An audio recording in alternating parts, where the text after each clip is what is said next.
Димитър Лазаров. Подробности в следващият репортаж. Ние не можем да гадаеме кога ще се окаже, че господин Станишев е свободен или не е свободен, или кога ще съвпада уведомлението от господин Михайлевски като посочени дати с сайта на групата на Българската социалистическа партия с посочени други дати.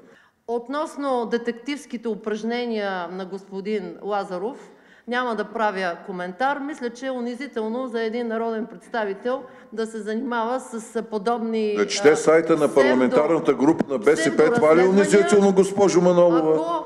Един народен представител да чете вашия сайт, това ли е унизително? Ако разбирате своите парламентарни ангажименти, като това да сте един обикновен клюкар за това кой къде кога е бил, в крайна сметка проблема си е ваш. Господин, не, моля ви се, искам лично обяснение.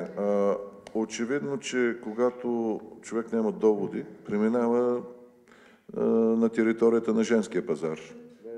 Там се разнасят клюките, там се говори за домати, краставици, гъби, тюрюгювеч, кой е ангажиран, кой не е ангажиран. Може би оттам нататък може да преминете и към женската баня, госпожо Манолова. Това е ваш проблем. Това говори за вашето ниво и вашите доводи. Господин Янев, остава едно